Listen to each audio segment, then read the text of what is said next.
जब अर्जुन ने पूछा कन्हैया हम लास्ट वाले का नाम लेते हैं, मंदिर में घंटी बजाते हैं, पूजा करते हैं, तीर्थ में जाते हैं, फिर आपकी कृपा सब पर क्यों नहीं बरसती? जब इतने लोग करते तो सब पर बरसनी चाहिए। मेरे कहने से अगर समझ जाओ तो बता दो, और न समझो तो दिखा दो। अर्जुन ने कहा आप बताइए, लोग समझ जाएंगे, दिखाने की जरूरत नहीं, बता दो। भगवान ने कहा अर्जुन, संसार के सारे भक्तों से मैं एक ही चीज मांगता हूं। ध्यान से सुनना, भगवान को एक ही चीज हमसे चाहिए। भगवान कहते हैं मुझसे सब कुछ ले लो, और जिसने दिया है उसकी जिंदगी का आनंद देखो आप क्या। अर्जुन ने कहा प्रभु तो चाहिए क्या आपको? भगवान कहते हैं पत्रम पुष्पम फलम तोयो यो मां भक्ति प्रयत्। लोग मेरे मंदिर में आकर के फूल चढ़ाते, पत्र चढ़ाते हैं, जल चढ़ाते, माला चढ़ाते, पूजा करते, दक्षिणा चढ़ाते, सब। लेकिन मुझे क्या चाहिए? उनका मन। भगवान कहते हैं मुझे कुछ मत दो, केवल अपना मन दे दो, संसार की सारी वस्तु मुझसे ले लो। लेकिन हम दुनिया वाले कहते हैं प्रभु हम आपको सब देंगे, लेकिन मन हम देने वाले। हम लोग पुत्र को, समाज को मन दे, भगवान को मन दे। एक बात बताना, आपके मन की कीमत कहीं है किसी के पास? बोलो वो तो बताना है। पत्नी कह रही हो इस महीने अगर हमको 50,000 रुपया देवी जी का हरण करके ला रहे हैं, और द्वारिका में उनके साथ भगवान ने दिव्य रूप से विवाह संपन्न किया। इसके बाद भगवान ने 7 विवाह और किया। अष्टपटरानी भगवान की है, और जब 8 पटरानियों से भगवान का विवाह संपन्न हो गया, उसी बीच में एक घटना और घटी है। एक दिन देव माता अदिति भगवान के पास आती है स्वर्ग से। भगवान ने देखा कि मां आई है, क्योंकि भगवान जब बामन बने थे तो इसी अदिति के ही गर्भ से भगवान प्रकट हुए थे। 2 दिन पहले आपने सुना। अदिति को देखा, भगवान ने प्रणाम किया, मां आपका आगमन कैसे हुआ द्वारिका में? आप तो स्वर्ग में निवास करते, यहां कैसे आना? अदिति ने कहा बेटा बहुत कष्ट में हूं इसलिए आई हूं। कहा मेरी मां को कष्ट? अब क्या कष्ट है? अब तो आपके सारे जितने देवता पुत्र हैं स्वर्ग में निवास कर रहे हैं, क्या कमी है, क्या दिक्कत? अदिति ने कहा कष्ट ये है, स्वर्ग में रखा हुआ मेरे कान का कुंडल चोरी हो गया।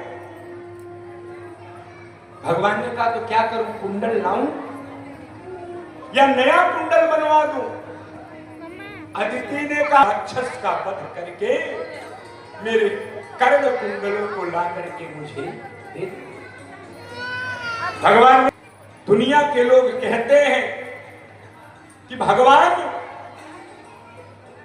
कृपा करते हैं, तो कैसे करते हैं? ध्यान से समझना, भगवान जिस अदालत से कभी आज तक गलत फैसला नहीं आया, वो अदालत हमारे भगवान की अदालत है, वहां तुम जैसा किए हो। पहले तो ये ध्यान रखना, ये भौमासुर कौन है। इसी भागवत में कथा है, जब माता धरती को हिरण्याक्ष चुरा कर लेकर गया था समुद्र में, और भगवान बारह हिरण्याक्ष का वध करने गए थे, और हिरण्याक्ष का जब भगवान ने वध किया तो माता धरती को अपने दाढ़ के ऊपर रख करके भगवान नीर सागर से ऊपर आ रहे, नीचे से, समुद्र के नीचे से ऊपर आ रहे। और बारह का आप जानते हो मुंह बड़ा होता है ऐसे लंबा, उसी दाढ़ पर धरती टिकी हुई। तो धरती कौन है? का भगवान की पत्नी। धरती कौन है? भगवान की पत्नी। धरती आया भगवान को देखकर, और जब प्रेम मन में आया तो माता धरती केवल प्रेम याद किया उन्होंने, उस प्रेम को याद करते ही माता धरती गर्भवती हो गई उसी समय, और समुद्र के ऊपर स्थापित किया। तो धरती ने धीरे से पूछा, बात ध्यान से सुनना, क्योंकि ये आपको समझ में आना चाहिए कि भगवान कैसे है, इसलिए बहुत ध्यान से सुनो। हुआ है और इस प्रेम से जो मैं गर्भवती हुई हूं, इसमें ये जो पुत्र मेरे गर्भ से पैदा होगा वो कैसा पुत्र पैदा होगा आप बता दीजिए। जैसे ही पूछा, भगवान एक ही स्वर में एक बात बोले। भगवान ने कहा, धरती कि तुम्हारे इस बेटे का वध भी मैं ही करूंगा। धरती ने कहा, क्या मेरा बेटा आपका नहीं है? भगवान ने कहा, मेरा ही बेटा क्यों न हो, लेकिन जब अन्याय करेगा तो उसका वध भी मैं ही करूंगा। ये घटना सतयुग की है। 12 है और माता धरती का पुत्र था। जैसे ही अदिति ने कहा भौमासुर, भगवान को याद आ गया, अब बेटे के वध करने का नंबर आ चुका है। देखो ये भगवान, ये नहीं देखते कि गलत करने वाला मेरे परिवार का है, मेरा पुत्र है, मेरी पत्नी है, मेरा भाई है, कौन है उससे मत, अगर गलत किया है तो उसे कर। ये भगवान की व्यवस्था। भगवान पहुंच गए भौमासुर के यहां, और भौमासुर के यहां जाकर के भगवान ने भौमासुर को आवाज, घोर युद्ध हुआ। भगवान ने भौमासुर का वध किया, और जब भगवान ने भौमासुर का वध कर दिया, माता अदिति के कर्ण कुंडल को भगवान ले आए। माता अदिति को भगवान ने दे दिया, तो भगवान के मन में भाव आया कि पहाड़, एक बार इस महल को भी देखना चाहिए कि क्या क्या इसके अंदर इसने रखा है। भगवान महल में गए तो देख रहे हैं कि महल के अंदर जितने कमरे हैं वो कमरे नहीं है, जेल है, और उन जेलों में 16,100 कन्याएं बंद हैं। क्योंकि भौमासुर ने एक प्रतिज्ञा किया था, ढूंढ ढूंढ कर संपूर्ण देश से लड़कियों को चुराता था, और संकल्प ये लिया था, जिस दिन 1 लाख कुंवारी कन्या इकट्ठा कर लूंगा, सबसे एक साथ विवाह करूंगा। लेकिन आप ये जानते हो तक संभव नहीं हुआ कि जो हम सोचे वो सब हो जाए। अगर ऐसा हो जाए तो इंसान ही भगवान हो जाए, फिर भगवान की महत्ता कहां रहे। यशोदा पूछा, और सबके घर पे भगवान ने पत्र लिखवा दिया। जैसे अपने घर से निकली थी वैसे ही गंगा की तरफ पवित्र है। और आपकी बेटी को हमने छुड़ा दिया है, आप आइए और अपनी बेटी को ले आइए। लेकिन जहां जहां भी भगवान ने पत्र भेजा, कोई भी माता पिता आया नहीं बेटियों को ले। सारी कन्याएं रोने लगी। और आप जानते हो, दुनिया में रोते तो सब लोग हैं जरूरत पड़ने पर, लेकिन जितना सुंदर महिलाएं रो देती है और जितना जल्दी रो देती है, इस ब्रह्मांड में हस्तिनापुर पहुंच रहा हूं, लेकिन मैं घरों को छोड़ दिया कि मेरी बहन पुकार रही है।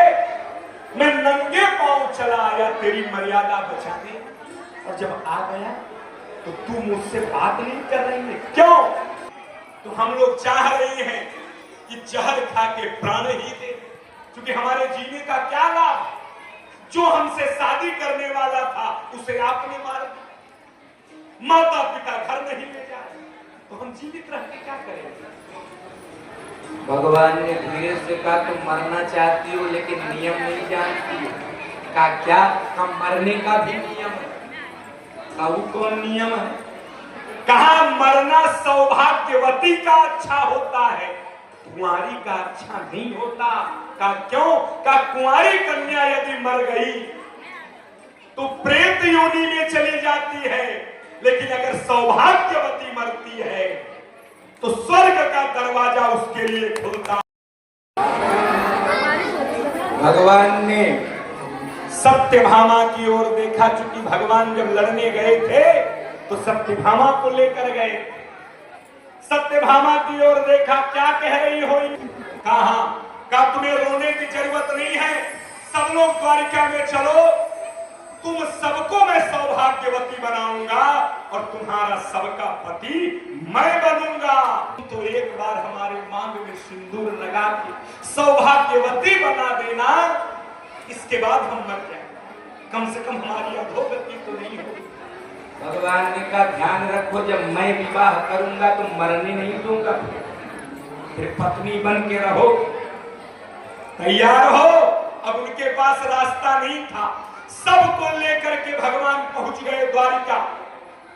और अपने गुरुदेव गर्गाचार्य से भगवान ने कहा, गुरुदेव कहा ये जो 16,100 कन्याएं हैं, तैयारी करिए गुरुदेव, इन सब से विवाह मैं करूंगा।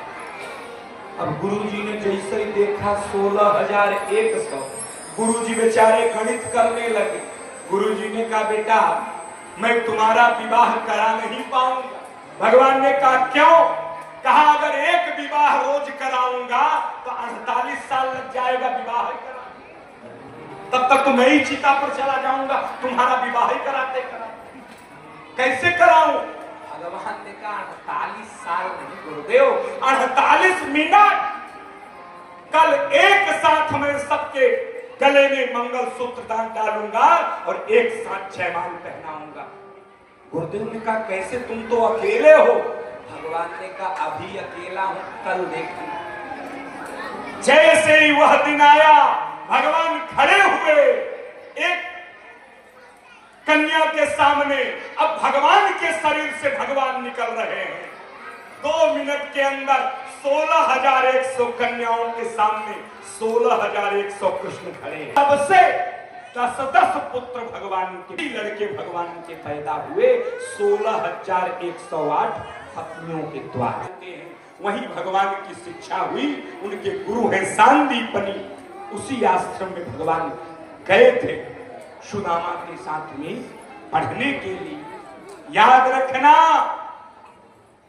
गए थे पढ़ने के लिए उस समय। लेकिन चर्चा आज क्यों आ रही है? इसलिए कि जब सारा विवाह हो गया उसके बाद सुदामा मिलने गए हैं, लेकिन वो समझ में कब आएगा क्यों गए, इसलिए जानना जरूरी है कि भगवान पढ़ने गए तो स्थिति क्या बनी। भगवान पढ़ने गए थे, पढ़ रहे थे। अब सुदामा गरीब थे और थोड़ा सा लालची भी थे। बेचारे मुट्ठी कन्हैया को सुदामा ले ली पोटली बांध के चल, लकड़ी काटे और ज्यों पर सुदामा। शाम का समय था, अंधेरा ज्यादा हो गया। डाली पर बैठे होने के बाद भी सुदामा और कृष्ण एक दूसरे का चेहरा नहीं देख पा रहे, केवल बोल कर बात कर रहे हैं। तब भी आपका पतन हो जाएगा। और मित्र के साथ में रह करके अगर चोरी कर दिया है आपने, तब भी आपका पतन हो जाएगा। ये दो काम कभी नहीं करना। कोई व्यवस्था करके बच्चों के पेट भरने की तो व्यवस्था